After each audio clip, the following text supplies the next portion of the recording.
Yes breaking news ఫిబ్రవరి 1 నుంచి కొత్త పన్ను విధానం అమలు కాబోతుంది. అయితే పాత పన్ను విధానం మొత్తంగా కూడా రద్దు చేస్తూ కొత్త పన్ను విధానంలో ఎటువంటి మార్పులు చేయబోతుంది కేంద్రం. అయితే పాత పన్నుకి కొత్త పన్నుకి కూడా రెండిటికి డిఫరెన్స్ ఎలా ఉండబోతుంది, ప్రజలు ఏం కోరుకుంటున్నారు, కేంద్రం ఏమి ఇవ్వబోతుంది, ఇప్పుడు అంతటా కూడా ఇదే చర్చ నడుస్తుంది. ఫిబ్రవరి 1న కేంద్ర ప్రభుత్వం ప్రవేశపెట్టే బడ్జెట్ కోసం అంతా ఆశగా ఎదురుచూస్తున్నారు. కేంద్ర ఆర్థిక మంత్రి నిర్మలా సీతారామన్ రికార్డు స్థాయిలో మరోసారి 10 లోక్సభలో ప్రవేశపెడతారు. బడ్జెట్ అంటే ముఖ్యంగా వేతన జీవులు, మధ్యతరగతికి చెందిన వారు, బిజినెస్ మ్యాన్స్, చిన్న వ్యాపారులు, లోన్లు తీసుకునేవారు, ఇలా చాలా మంది దృష్టి ట్యాక్స్ రేట్లపైకి మళ్లుతూ ఉంటుంది. భారత్లో నిర్దిష్ట ఆదాయ పరిమితి దాటితే ట్యాక్స్ చెల్లించాల్సి వస్తుంది. కాబట్టి వీరంతా పన్ను తగ్గించుకునే ఆప్షన్ల కోసం ఎదురుచూస్తూ ఉంటారు. పన్ను రేట్లు తగ్గించాలని, ఇతర మినహాయింపులు పెంచాలని ఇలా ఎన్నో కోరుకుంటూ ఉంటారు. కేంద్ర ప్రభుత్వం కూడా గత కొన్ని బడ్జెట్ల నుంచి కొత్త పన్ను విధానంలో కీలక మార్పులు చేస్తున్న నేపథ్యంలో ఈసారి కూడా చాలానే డిమాండ్లు ట్యాక్స్ పేర్ల నుంచి వస్తున్నాయి. వాటిలో కీలకంగా ఉన్నవి కొన్నిటి గురించి ఇప్పుడు మనం తెలుసుకుందాం. అయితే ముఖ్యంగా మన దేశంలో పరిమితికి మించి సంపాదిస్తున్న చాలా మంది ఐటీఆర్ ఫైలింగ్ మాత్రం చేయట్లేదు. ఏటా ఈ సంఖ్యను పెంచాలని కేంద్రం ఎప్పటి నుంచో ప్రయత్నిస్తుంది. ఇందులో భాగంగానే 2020-21 ఆర్థిక సంవత్సరంలో కీలక మార్పులతో ట్యాక్స్ పేర్లను ఆకర్షిస్తూ కొత్త పన్ను విధానం తీసుకొచ్చింది. పాత పన్ను విధానంతో పోలిస్తే ఇందులో స్లాబులు తక్కువగా ఉంటాయి. అయితే ఇంకా సరళంగా కూడా ఉంటుంది. దీంతో పాటు దాంతో పోలిస్తే ట్యాక్స్ రేట్లు కూడా తక్కువగానే ఉంటాయి. అందుకే దీనిని డిఫాల్ట్ చేశారు. అవసరం అనుకుంటే పాత పన్ను విధానంలోకి వెళ్ళిపోవచ్చు. అక్కడ ట్యాక్స్ రేట్లు ఎక్కువగా ఉన్నా పన్ను మినహాయించుకునేందుకు చాలానే ఆప్షన్లు ఉంటాయి. 2023-24 ఆర్థిక సంవత్సరానికి సంబంధించి 70% పైగా ట్యాక్స్ పేయర్స్ కొత్త పన్ను విధానంలోనే ఐటీ రిటర్న్ దాఖలు చేశారు. ముఖ్యంగా 7 లక్షల లోపు ఆదాయం ఉన్నవారు దీనిని ఎంచుకున్నారు.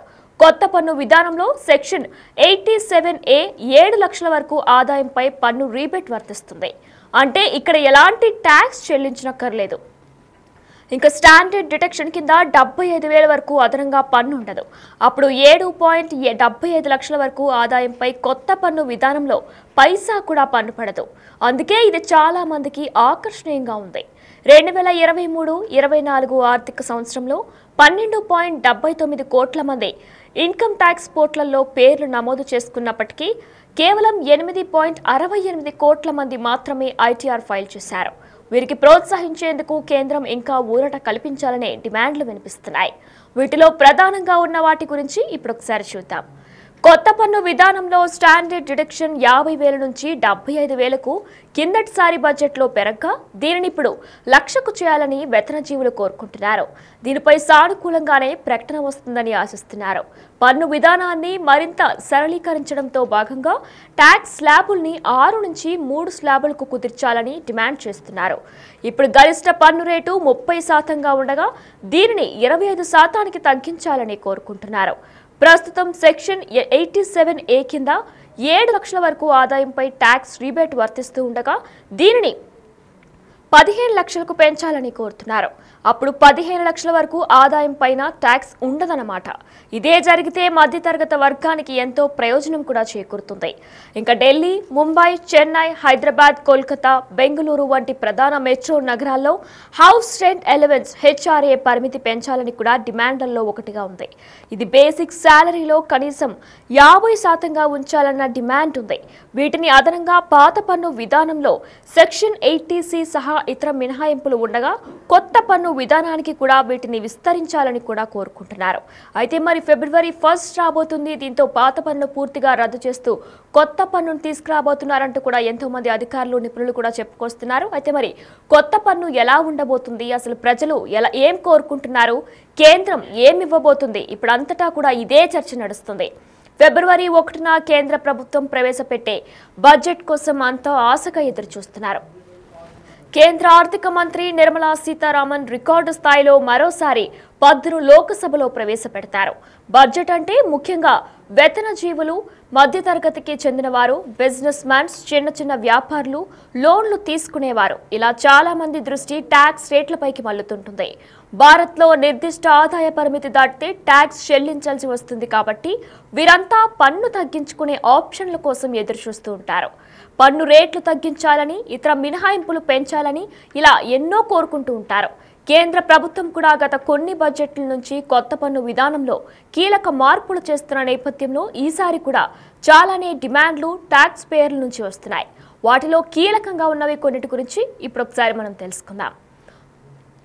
ముఖ్యంగా మన దేశంలో పరిమితికి మించి సంపాదిస్తున్న చాలా మంది ఐటీఆర్ ఫైలింగ్ మాత్రం చేయట్లేదు. ఏటా ఈ సంఖ్యను పెంచాలని కేంద్రం ఎప్పటి నుంచో ప్రయత్నిస్తుంది. ఇక ఇందులో భాగంగానే 2020-21 ఆర్థిక సంవత్సరంలో కీలక మార్పులతో ట్యాక్స్ పేయర్లను ఆకర్షిస్తూ కొత్త పన్ను విధానం తీసుకొచ్చింది. పాత పన్ను విధానంతో పోలిస్తే ఇందులో స్లాబులు తక్కువ, ఇంకా సరళంగా కూడా ఉంటుంది.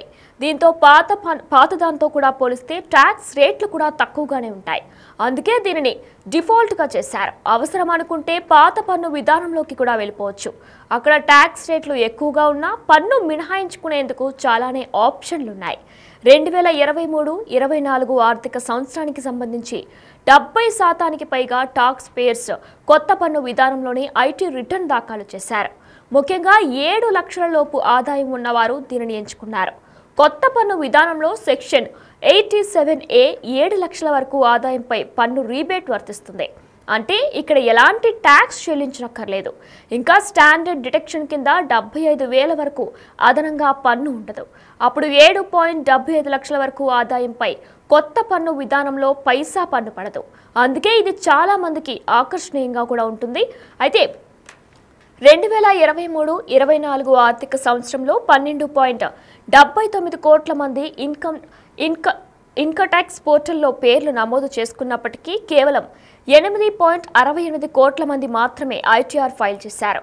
వీరిని ప్రోత్సహించేందుకు కేంద్రం ఇంకా ఊరట కల్పించాలనే డిమాండ్లు కూడా వినిపిస్తున్నాయి.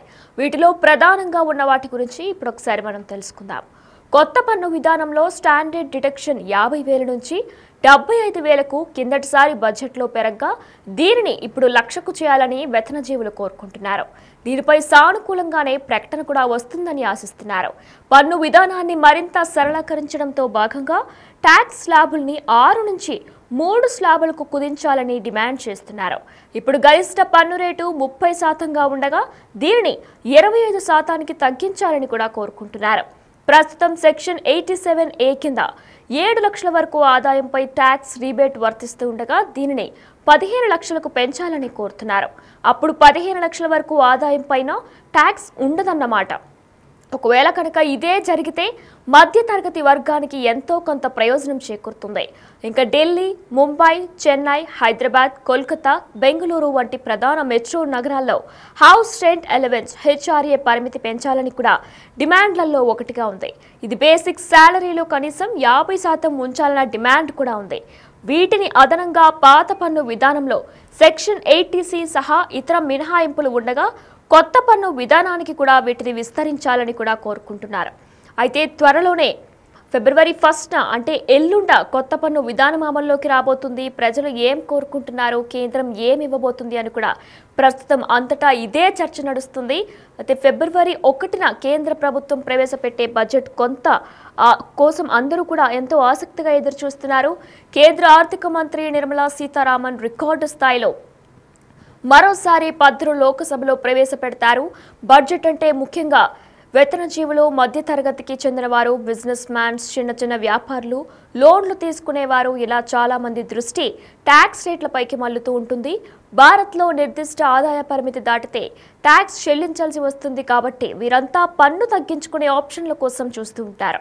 పన్ను రేట్లు తగ్గించాలని, ఇతర మినహాయింపులు పెంచాలని ఇలా ఎన్నో కోరుకుంటూ ఉంటారు. కేంద్ర ప్రభుత్వం కూడా గత కొన్ని బడ్జెట్ల నుంచి కొత్త పన్ను విధానంలో కీలక మార్పులు చేస్తున్న నేపథ్యంలో ఈసారి కూడా చాలానే డిమాండ్లు ట్యాక్స్ పేయర్ల నుంచి వస్తున్నాయి. వాటిలో కీలకంగా ఉన్నవి కొన్నిటి గురించి మనం తెలుసుకుందాం. ముఖ్యంగా మన దేశంలో పరిమితికి మించి సంపాదిస్తున్న చాలా మంది ఐటీఆర్ ఫైలింగ్ మాత్రం చేయట్లేదు. ఏటా ఈ సంఖ్యను పెంచాలని కేంద్రం ఎప్పటి నుంచో ప్రయత్నిస్తుంది. ఇందులో భాగంగానే 2020-21 ఆర్థిక సంవత్సరంలో కీలక మార్పులతో ట్యాక్స్ పేయర్లను ఆకర్షిస్తూ కొత్త పన్ను విధానం తీసుకొచ్చింది.